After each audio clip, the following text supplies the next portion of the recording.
जीवन हमें एक मौका देता है, इसलिए जब भी सही कॉलेज चुनने का समय आए तो सिर्फ मंगलायतन यूनिवर्सिटी आपके बेहतरीन भविष्य और सर्वांगीण विकास के लिए।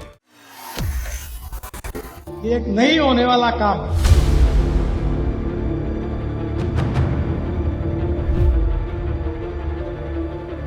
और ये ब्रिज पूरा हुआ, आज मुझे देखने का मौका मिला।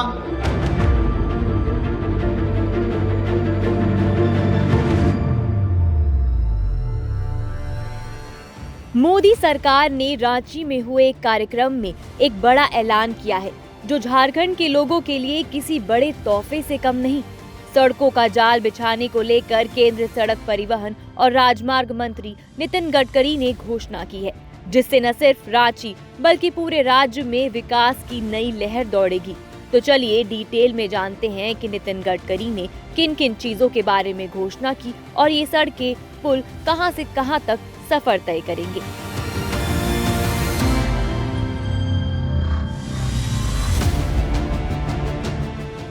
तीन जुलाई को रांची के रातू रोड पर एक बड़े समारोह में केंद्रीय सड़क परिवहन और राजमार्ग मंत्री नितिन गडकरी ने 3800 करोड़ रुपए की लागत से 9 राष्ट्रीय राजमार्ग परियोजनाओं का शिलान्यास और उद्घाटन किया। यानी झारखंड की सड़कें अब और चमकने वाली हैं। लेकिन ये तो बस शुरुआत है। आइए जानते हैं गडकरी जी ने और क्या क्या सौगातें दी हैं। सबसे बड़ी खबर ये है कि रांची को जाम की समस्या से छुटकारा मिलने वाला है।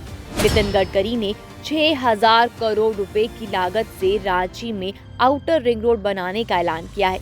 ये रोड रांची के ट्रैफिक को सुगम बनाएगा। भारी गाड़ियां अब शहर के बाहर से निकलेंगी, जिससे न जाम लगेगा, न प्रदूषण होगा और आपका समय भी बचेगा। इस प्रोजेक्ट के लिए डीपीआर यानी विस्तृत योजना को तुरंत तैयार करने का आदेश दे दिया गया है। वहीं रातू रोड पर बने नए फ्लाईओवर को अब झारखंड की मशहूर सोहराई पेंटिंग से सजाया जाएगा। गडकरी ने कहा है कि पेंटिंग न सिर्फ रांची को खूबसूरत बनाएगी, बल्कि हमारी जनजातीय संस्कृति को भी दुनिया के सामने लाएगी। इससे स्थानीय कलाकारों को मौका मिलेगा और पर्यटक भी आकर्षित होंगे। यानी सौंदर्य के साथ साथ संस्कृति का भी जश्न होगा। वहीं रांची के लोग अब तैयार हो जाइए, क्योंकि अब रांची और जमशेदपुर में इलेक्ट्रिक बसें भी दौड़ने वाली हैं। नितिन गडकरी ने कहा है कि नागपुर के बाद रांची दूसरा ऐसा शहर होगा जहां फ्लैश लाइट से इलेक्ट्रिक बसें चलेंगी। पब्लिक ट्रांसपोर्ट के लिए इन बसों का संचालन हो रहा है। इन बसों में 135 एग्जीक्यूटिव क्लास की सीटें हैं। इसका किराया 30% कम है और इसमें खाने पीने की भी व्यवस्था होगी। गडकरी ने बड़े गर्व से कहा कि प्रधानमंत्री नरेंद्र मोदी के नेतृत्व में देश की सड़कें 2 साल में अमेरिका जैसी हो जाएंगी। 2014 से पहले देश में लॉजिस्टिक कॉस्ट 16% थी, जो अब घटकर 10% हो गई है। इसे और कम करके 9% करने का लक्ष्य है। झारखंड में 2014 के बाद सड़कों पर 2 लाख करोड़ रुपए का काम हो चुका है और अब 1 लाख करोड़ रुपए और खर्च किए जाएंगे। यानी झारखंड की सड़कें अब और मजबूत और आधुनिक होंगी। झारखंड विधानसभा में नेता प्रतिपक्ष बाबूलाल मरांडी ने कहा कि मोदी जी के नेतृत्व में विकास की रफ्तार तेजी से बढ़ रही है। उन्होंने गडकरी की सड़क परियोजनाओं की तारीफ भी की।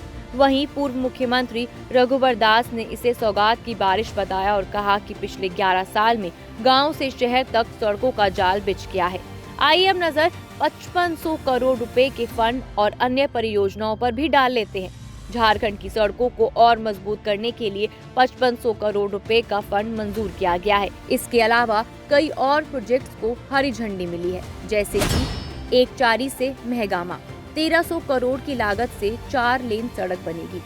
दूसरा कोडरमा से मेघात्री 900 करोड़ की लागत से 4 लेन सड़क बनेगी, जिससे रांची पटना की दूरी का समय 1 घंटे से घटकर 30 मिनट हो जाएगा। तीसरा है पाकुड़ और हंटरगंज बाईपास 450 करोड़ और 150 करोड़ की लागत से ये बाईपास बनेंगे, जिससे इन शहरों में जाम की समस्या खत्म होगी। इसके अलावा गडकरी ने रांची सिल्लीमुरी मार्ग को राष्ट्रीय राजमार्ग का दर्जा देने का ऐलान भी किया है। इससे इस रास्ते पर और बेहतर सड़कें बनेगी, जिससे व्यापार और पर्यटन को बढ़ावा मिलेगा। झारखंड सरकार के मंत्री दीपक बिरुआ ने नितिन गडकरी को भरोसा दिलाया है कि राज्य सरकार इन प्रोजेक्ट्स को पूरा करने में पूरा सहयोग करेगी। साथ ही केंद्रीय मंत्री अन्नपूर्णा देवी ने कहा है कि 2047 तक विकसित भारत का सपना इन परियोजनाओं से पूरा होगा। वहीं गडकरी ने मुख्यमंत्री हेमंत सोरेन और मुख्य सचिव से जमीन और वन मंजूरी में मदद मांगी है ताकि काम तेजी से हो सके। सड़कों का जाल, खूबसूरत फ्लाईओवर, इलेक्ट्रिक बसें और कई अन्य योजनाएं, ये सब झारखंड को नई ऊंचाइयों पर ले जाएगा, रोजगार बढ़ाएगा, व्यापार बढ़ेगा और रांची एक आधुनिक शहर बनेगा। आप इस बारे में क्या सोचते हैं? हमें कमेंट सेक्शन में अपनी राय जरूर बताएं। फिलहाल के लिए इतना ही। फटाफट खबरों को देखने के लिए आप अपने फोन में दैनिक जागरण के ऐप को इंस्टॉल कर सकते हैं। यहां आपको सटीक और सही खबरें मिलेंगी। इसी के साथ ही दैनिक जागरण के YouTube चैनल को सब्सक्राइब कर सकते हैं और अगर ये वीडियो आपको पसंद आई हो तो इसे लाइक और शेयर कर सकते हैं।